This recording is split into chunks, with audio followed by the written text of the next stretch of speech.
जो कहलवाता है अपने को आदित्यनाथ योगी है वो भोगी। भोगी। आप अपने बिरादरियों का तो सम्मान कीजिए, आप अपने जत्था का तो सम्मान कीजिए। बात न्याय और नीति की है। न्याय नीति है। मैं कह नाम जीव जप जागे हैं जोगी। क्या कहा? बड़े बारीकी सुनना कि नाम जीव जप जागे हैं जोगी और विरत विरंच और प्रपंच वियोगी। जो प्रपंच से अलग है, ब्रह्मा के प्रपंच से जो अलग है, हमने उसको योगी बोला।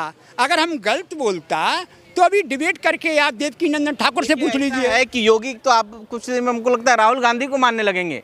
क्यों योगी? आप जो परिभाषा लगातार जो तथ्य दे रहे हैं, तथ्य की बात तो कल तो आप राहुल गांधी को कह देंगे ये है असली योगी। देखिए,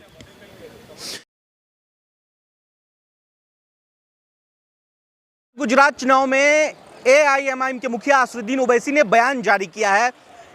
वोट प्रभावित करने का एक बहुत बड़ा कॉन्स्पेरेंसी, डिप्लोमेसी जिसको आप कह रहे हैं। उन्होंने क्या कहा जरा सुनिए। कल ही उन्होंने कहा है कि राहुल गांधी PM मटेरियल नहीं है ये, और उससे पहले भी उन्होंने क्या बयान किया था? उन्होंने कहा था कि कांग्रेस का जो मैनिफेस्टो है उसको मैं देखूंगा भी नहीं, चेक भी नहीं करूंगा। नमस्कार, मेरा नाम देव चौधरी है। इसमें आप देख रहे हैं स्पीक इंडिया। इस वक्त हमारे साथ मौजूद हैं संत रविंदर चतुर्वेदी जी। और AIM के मुखिया असदुद्दीन ओवैसी ने दरअसल किस अंदाज में इसको बयान किया है और कितना वोट प्रभावित किया जाए, ये मैं नहीं कह रहा हूं, कांग्रेसी कार्यकर्ता और तमाम संत जैसे लोग इस बात को रख रहे हैं कि दरअसल गुजरात में जो चुनावी माहौल है उसको कैसे हवा दी जाए। हालांकि उससे पहले अमित शाह ने भी इस पर टिप्पणी करी है, इस बयान पे नहीं, एक सेपरेट बयान पे, वो भी मैं आपको सुनाऊंगा। क्या लग रहा है कि ओवैसी साहब ने बयान दिया है? क्या बयान दिया है? कि राहुल गांधी PM मटेरियल नहीं है। उससे पहले उन्होंने कहा कि ये जो मैनिफेस्टो है कांग्रेस का, दरअसल मैं उसको चेक भी नहीं करूंगा। हल्के में ले रहे हैं आपको वो? ऐसा है, राहुल गांधी PM मटेरियल नहीं है ऐसा उनका कहना है, लेकिन मेरा कहना ये है कि राहुल गांधी, ये राजीव गांधी जो भोलेनाथ हैं, भोला है तो भोलेनाथ का मटेरियल है, ये कुटिल मटेरियल नहीं है। रही बात उन्होंने का ये कहना है कि इसमें PM होने की गुणवत्ता नहीं है। एक बात मैंने अभी मैंने 2 महीने पहले मैं TV पर देख रहा था कि सावित्रीबाई फुले के स्वामी पति थे, इनका नाम था महात्मा फुले। महात्मा फुले ने यह कहा था कि जिस घर में नारी की पूजा हो उस घर में देवताओं का वास होता है, ऐसा फुले ने बोला। हमारे शास्त्र ये कहते हैं कि जिस देश में नारी की पूजा हो वहाँ देवताओं का वास होता है। नारी से क्या लेना देना राहुल ओवैसी का, ये तो बताओ। देखिए, घुमाओ मत गुरुजी। मैंने घुमाया क्या है?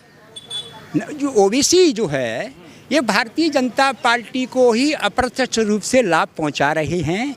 इनका अंदर से हो सकता है कोई हो सकता है कोई अंदर से इनका कोई खिला हो, कोई सामने नहीं आ रहा हो, ये मैं नहीं कह सकता। देखो, मैं नहीं देखा है। ये बात सही है कि ये भारतीय जनता पार्टी, इसको बात को मान लेता हूँ, आप क्या कह रहे हैं वो बात भी सुनिए। लेकिन उससे पहले अरविंद केजरीवाल ने एक प्रोग्राम में उन्होंने लिख कर दिया है। देखिए, भविष्यवाणी अरविंद केजरीवाल का सटीक निकला अब तक। इससे पहले पंजाब में जो formal chief minister of Punjab थे चिन्नी जी के बारे में उन्होंने कहा था कि इस बार तो गए वो, मतलब 5 सीटों की बात वो भी वहां पर कर रहे थे। हालांकि 5 सीटों के लमसम था, लेकिन चिन्नी जी को हारने की तकरीरें उन्होंने दी थी, लिखकर वो सही निकली उनकी भविष्यवाणी। अब उन्होंने, केजरीवाल ने कांग्रेस गुजरात के लिए भविष्यवाणी की है। उन्होंने कहा है कि 5 सीटें कांग्रेस नहीं लेके आ पाएगी, वो लिख कर दिया है। और दरअसल 90% ये देखा गया, जिस वक्त उन्होंने लिख कर दिया है पत्ता कट गया उनका। उनकी जो पार्टी में जो सूरत से जो है टिकट छोड़ के भाग गया, जिसको बीजेपी ने हाईजैक किया था। अब जो भी है बीजेपी, अधूरा बात बोलते हैं। क्यों? मुझे ये देखो, मैंने ये आज पढ़ा अखबार में कि जो सपा, जो आम आदमी पार्टी का जो प्रत्याशी है वो मैदान छोड़ के भाग गया। हो सकता है कि भाजपा के लोगों ने दबाव डाल दिया हो। ये भाजपा के लोग हर हथकंडे का इस्तेमाल करते हैं। कंचन जारीवाला की बात कर रहे हैं। मैं आपको बता दूं कि आप प्रत्याशी कंचन जारीवाला जी की बात कर रहे हैं। संत रविंदर चतुर्वेदी जी, दरअसल क्या हुआ था, सोचिएगा। डर गया वो। CM उम्मीदवार है आम आदमी पार्टी के इसुद्दान। उन्होंने कहा है कि जो कंचन जारीवाला है उनको भारतीय जनता पार्टी ने हाईजैक कर लिया। केजरीवाल ने ट्वीट करा था, उसके बाद अगले दिन ही मिलती हैं, फिर नॉमिनेशन वापस लेती हैं। तो डरने का जो मामला है उसका जिक्र संत साहब कर रहे हैं। अब बताइए, अब तक जो आप कह रहे थे कि कांग्रेस बीजेपी का एजेंट है केजरीवाल, अब तो उनके कैंडिडेटों को ही उठा लिया जा रहा है। देखिए, कैसे जस्टिफाई करेंगे गुरु? देखो, जो अब एक बात वो डर गया, मैंने तो ये मान लिया, मैं देखा था उसका चेहरा। केजरीवाल डर गया। केजरीवाल नहीं डरा, वो प्रत्याशी डर गया। हाँ। वो जो पीछे हट गया ना, तो हो सकता है वो किसी ना किसी या तो गलत होगा, उसका घर कांच का हो सकता है, मेरा घर तो पत्थर का है, मुझे के डर थोड़ी किसी का। जिनके घर कांच के होते हैं ना वो डरते हैं। जो आपके प्रत्याशी है ना उनका घर कांच का होगा, इसलिए वो डर गए। कांग्रेस गुजरात को लेकर आप क्या कह रहे हैं साफ सुथरे शब्दों में? देखिए, गुजरात के लिए क्या है आपके मन में? देखो ऐसा है, मुझे विश्वास है कि हम सफल होंगे। पिछले 27 सालों से जो सफल नहीं हो पाया, अब इस बात की क्या गारंटी देगा कि वो सफल हो जाएंगे? मैं ग्रामीण में गया तो ग्रामीण में जो ग्रामीण गुजरात है, कर लिया। क्योंकि मैं काफ़ी देर में आज नया मैं 10-12 दिन से घूम रहा हूँ इधर। मैं अभी मोडासा विधानसभा में गया तो वहाँ देखा कि लोग सड़कों पर सो रहा है। मैंने इस अहमदाबाद में भी देख रहा हूँ। ये तो पिछले 27 सालों से सो रहे हैं आप। तो फिर ये कहते हैं गुजरात मॉडल की जब बात करते हैं, इस अहमदाबाद शहर के अंदर 1000-2000 आदमी सड़कों पर सोता है। लोग कहते हैं कि गुजरात बनवास काट रहा है, हकीकत है ये? गुजरात वनवास में देखिए, ये इस विषय पर मैं ज़्यादा कुछ नहीं कहूँगा। नहीं, कन्हैया कुमार ने, कौन कन्हैया? ये आपका कन्हैया नहीं, मेरा कन्हैया श्री कृष्ण है। अच्छा, बिहार वाला नहीं है आपका कोई? नहीं, मेरा कन्हैया श्री कृष्ण है। मुझे तो ये पता है कि अब हार्दिक पटेल गया है। अब हार्दिक माने क्या? जिसको हार दिख रही है, हार दिख, जिसको हार दिख रही है फिर भी लड़ रहा है। हार्दिक पटकनी खाएगा, लाखा वोट से ऊपर जाएगा, लाखा भरभाड़ से लड़ रहा है।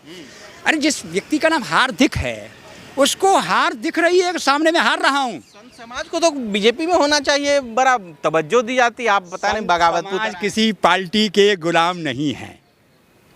हमको ऐसा लगा कि गुजरात में धर्म के नाम पर नरेंद्र मोदी जनमानस को भ्रमित कर रहा है। वो सुनिए, नरेंद्र मोदी क्या तुलसीदास जी से बड़ा है कि हिंदुस्तान के संत जितने भी तुलसीदास से बड़े हैं? तुलसीदास जी ने कहा है कि कली मल ग्रसे धर्म सब। जब धर्म को कलयुग ने ग्रस लिया, अरे भाई तो परिवर्तन किसका हो गया? और ये कहना मेरा नहीं है। कलयुग ने धर्म को ग्रस लिया, कली मल ग्रसे धर्म सब। जितने भी धर्म इस धरती भारत में हैं, उन समस्त धर्मों को कलयुग ने ग्रस लिया है।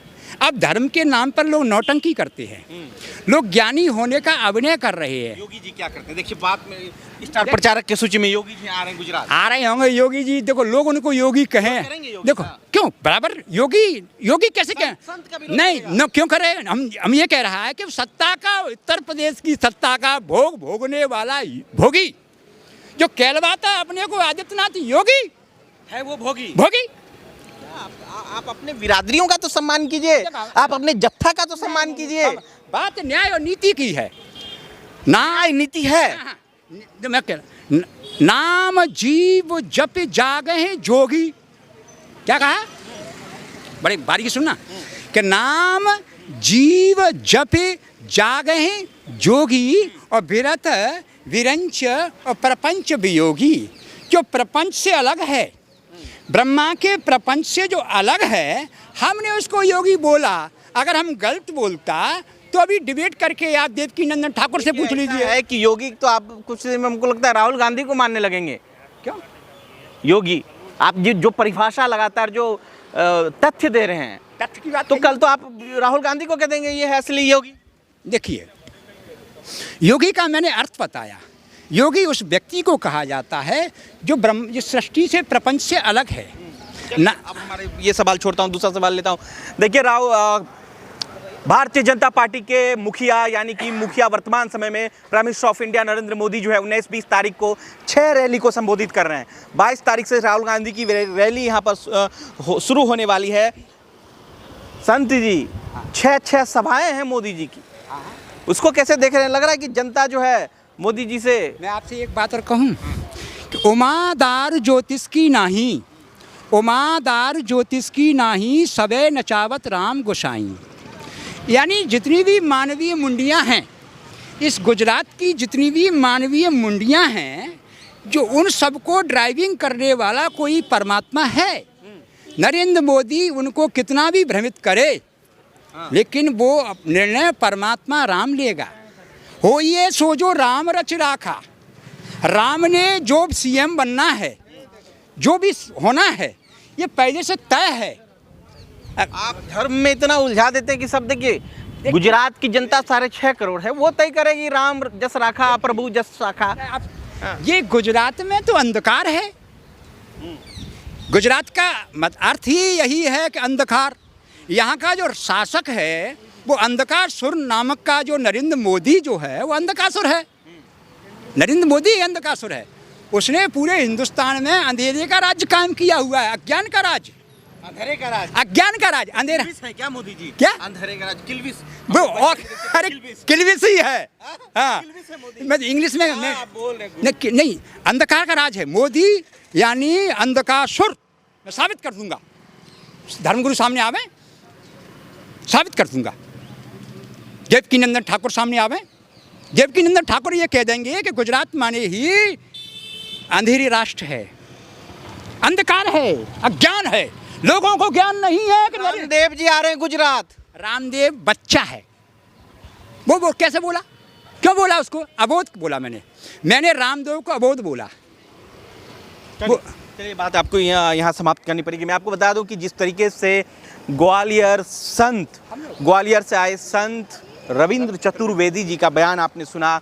देखिए क्या हो रहा है कि गुजरात है, यहाँ सब कुछ जायज़ है, क्योंकि यहाँ पर जो आलाकमान बैठे हैं दरअसल वो कई सालों से है, तो गुमान होता है सत्ताओं का।